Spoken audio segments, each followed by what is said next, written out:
সুবিধার জন্য ভিডিওটা একটু বড় হবে। এখন আমি দ্বিতীয় পার্ট দিয়ে দিচ্ছি। দ্বিতীয় পার্টে কিভাবে মাপ করে এটাকে কাটতে হবে সেইটাই আপনাদের সাথে এখন শেয়ার করব। ভিডিওটা দেখার জন্য অনুরোধ রইল, কেউ টানবেন না, একটু ধৈর্য সহকারে দেখবেন। প্রথমে চওড়া মাপ, চওড়া মাপ দিয়ে কাপড়টা 2 ভাঁজ দিতে হবে, নিচে 1 ভাঁজ, এইভাবে 1 ভাঁজ। তা আমাদের চওড়া মাপটা ছিল হলো 19.5 + 1 সেলাইয়ের জন্য 1 ইঞ্চি, মানে হলো এই পাশে হাফ যাবে, এই পাশে হাফ যাবে, কিন্তু এই পাশে আমাদের ভাঁজ আছে, যেই পাশে ভাঁজ পড়বে সেই পাশে আর সেলাইয়ের জন্য কাপড় নিতে হবে না। তা টোটাল এখানে আমাদের 20 নিলেই হয়ে যাবে, কারণ এখানে হাফ ইঞ্চি কম নিলেই হবে, কারণ এখানে ভাঁজ আছে।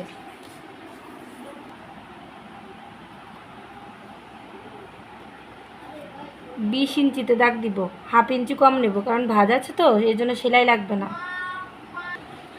আর লম্বাভাবে নিব 26, আর হলো 1 ইঞ্চি, টোটাল 27 ইঞ্চি।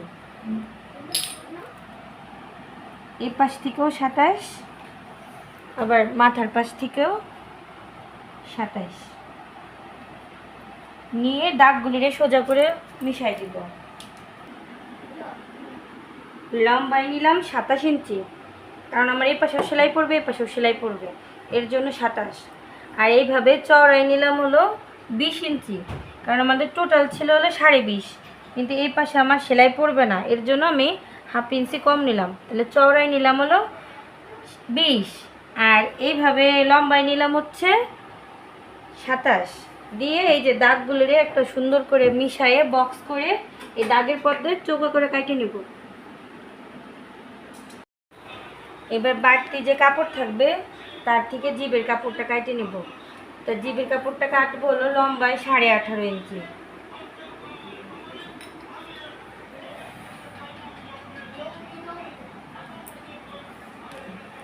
আর চওড়াই হচ্ছে 5 ইঞ্চি কি সর্বোচ্চ 6 ইঞ্চি, আমি এখানে 6 নিলাম। নিয়ে এই দাগটা সমান করে দিব, আবার এই পাশের থেকেও 6 নিয়ে দাগ দিব।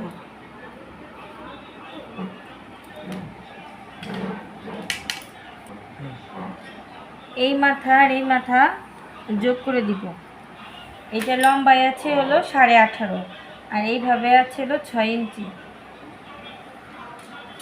এবার পটির কাপড়টা কাটে নিব।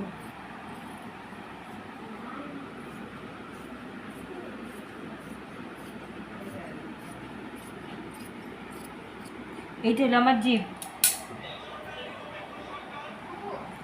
এখন ওই ফেলে নেওয়া কাপড়ের নিচের অংশ যে সেলাই দিব তার জন্য 1.5 ইঞ্চি পরিমাণ কাপড় পটির জন্য কেটে নেব। 1.5 ইঞ্চি, এর বেশি না। এই যে 1.5 ইঞ্চি, এই পাশে 1.5 ইঞ্চি, এইটা একটা পটির কাপড়।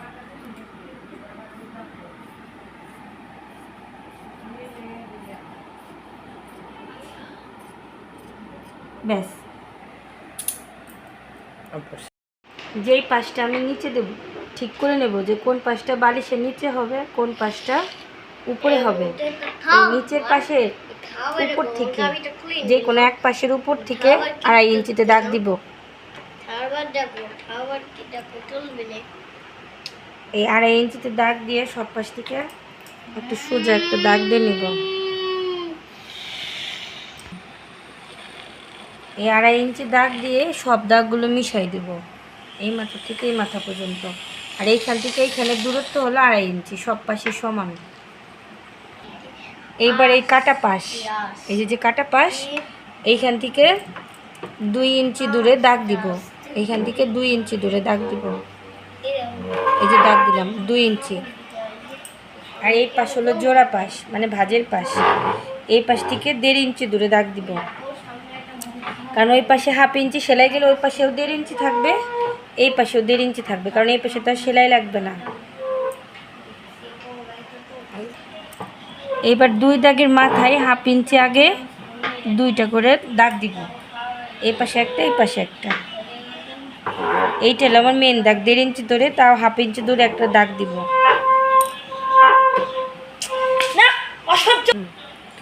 এবার কাপড়ের ভাঁজটা খুলে পুরো ছড়াই দিব।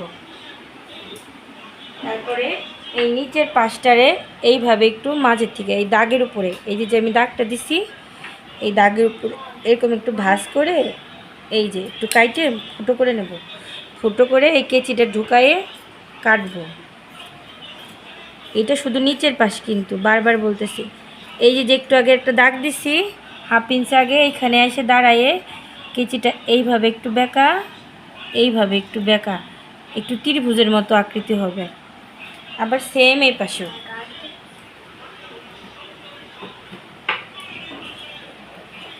এই যে ঘোরাই নিয়ে এই যে ভিতরে দাগ পর্যন্ত থামবো, তারপরে এইখানে একটু বেঁকা, এইখানে একটু বেঁকা, এই ত্রিভুজ আকৃতিতে কাটে নেব। খেয়াল রাখতে হবে যে ত্রিভুজ যেন এই দাগের বাইরে না যায়, এই দাগ পর্যন্ত এই ত্রিভুজ আকৃতিটা থাকবে। এবার এই কভারটার এই মধ্যে দিয়ে হাত ঢুকায়ে সোজা করে নেব। এই যে সোজা করে নিলাম। সোজা করে নেওয়ার পরে এই যে কেচির মাথা বা যে কোনো চিকন কোনো কিছু দিয়েই এই যে 4টে কোনা আছে, কোনাগুলো তুলে দেওয়া লাগবে, মানে চোখা করে দেওয়া লাগবে। এর মধ্যে ঢুকায়ে ভিতর থেকে ঠেলা দিলে কোনাগুলো চোখা হয়ে যাবে। এই যে কোনাগুলো চোখা করে নিচ্ছি, কাপড়ের মধ্যে হাত ঢুকায় চিকন কিছু দিয়ে ঠেলা দিলেই হয়ে যাবে। সেম চারপাশ এই যে কর্না, এই কর্না। এরপর কি করতে হবে, এই যে যে পাশ 3 পাশ যে সেলাই দিছি, এই যে সেলাই দিছি জোড়া, এগুলো আঙুল দিয়ে একটু ঘষে দিতে হবে।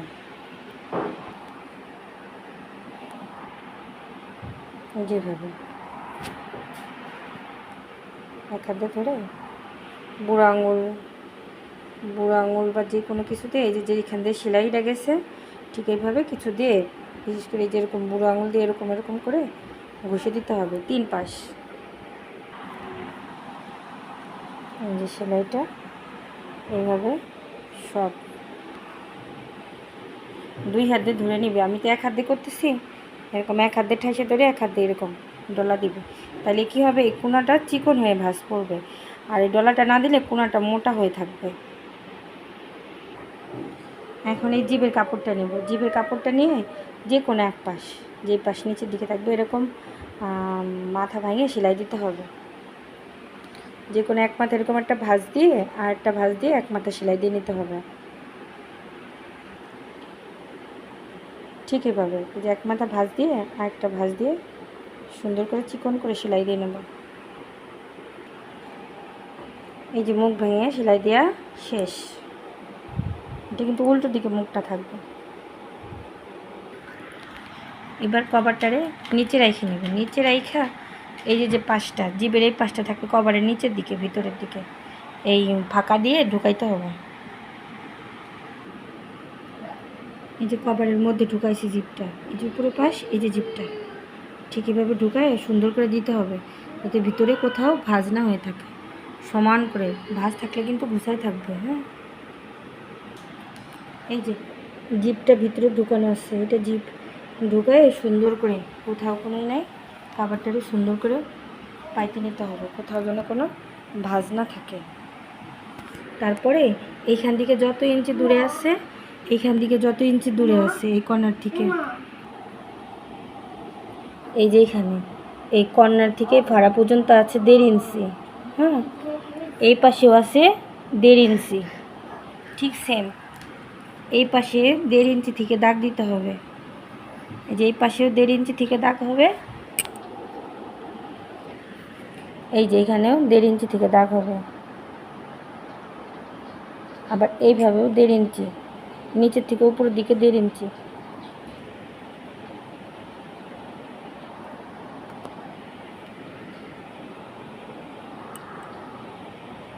এই যে এই পাশ থেকেও 1.5 ইঞ্চি দূরে দাগ দিলাম, এইখান থেকেও 1.5 ইঞ্চি দূরে দাগ দিলাম, এরকম একটা প্লাস চিহ্ন হলো।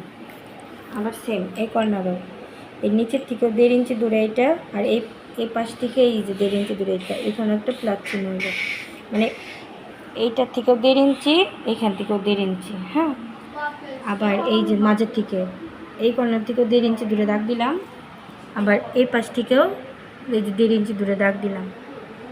দেওয়ার পরে এই দাগগুলো সব যোগ করতে হবে। যে কোনো একটা স্টাইল দিয়ে এই যে যোগ করতে হবে। এই যে এবার এখান থেকে এই মাথায় যেভাবে ধরে যোগ করতে হবে। এই যে উপর পাশ থেকে এই কর্নার থেকে 1.5 ইঞ্চি আসবে, সব পাশে 1.5 ইঞ্চি থাকবে। এটা হলো যে বালিশের যে বাড়তি পাশ থাকে না খাবারের, সেইটা থাকবে। এই যে 1.5 ইঞ্চি থাকবে। আর এই মাথাটা এই যে কর্নারটা এই যে এরকম করে ভাঁজ দিলে যে কোনো এক পাশ থেকে এই যে বাম পাশ থেকে নেব, এই যে বাম পাশের এক পাশ এরকম ভাঁজ দিব। ভাঁজ দিয়ে এইখান থেকে সেলাই ধরবো, এইখান থেকে সেলাই আইসে টোটাল এই 4 পাশ ঘিরায় এই পাশে আসবো, এখান থেকে এখানে, এখান থেকে এখানে বাম পাশ থেকে শুরু করবো। বাম পাশ একটু এই যে মাথাটা, এই যে মাথার দিকটা এই যে কাটা রয়েছে না ফাড়া, এখান থেকে একটু ভাঁজ ঢুকাই দেবো, ঢুকায় সেলাই দেবো। ভিতরে কিন্তু আমাদের জিপ ঢুকানো আছে, খেয়াল রাখতে হবে জিপটা যেন কোথাও ভাঁজ না থাকে। এই যে বাম পাশ থেকে এই যে মাথায় একটু ভাঁজ দিয়ে সেলাই শুরু করলাম। এই যে জিভের উপর আছে, এই যে কর্নারে এসে এই যে ত্রিভুজ আকৃতির যে কাপড়টুকু কাটা আছে এইটা ভিতর ঢুকাই দিতে হবে। এই যে ভিতরের দিকে ঢুকাই দিব, ঢুকাই দিলে এটা সমান হয়ে যাবে। আর এইখান থেকে এসে এইখান দিয়ে দাগের উপর দিয়ে সেলাই করে যাব। ঠিক এভাবে দাগের উপর দিয়ে সেলাই যাবে এবং কর্নারে এসে আবার এইখান থেকে সেলাই যাবে, এতটুকুন বাদ। সে যখন এক পা সেলাই হয়ে যাবে এই শাড়িটারে মানে সুইটারের ওইটা উঁচু করে ধরে এই যে নামাই দিয়ে আবার কাপড়টা ঘুরাই আবার সেলাই দিতে হবে।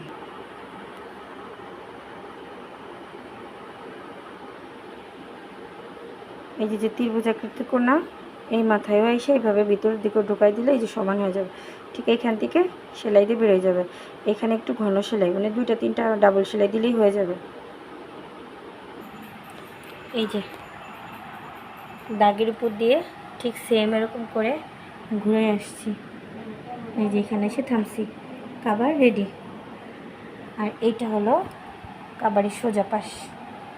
এই যে এটা হলো বাড়তি থাকবে এই পাশে বাড়তি, এই যে মাথার এইদিকে বাড়তি, ওইদিকে বাড়তি, সেলাইটা হবে ঠিক এরকম।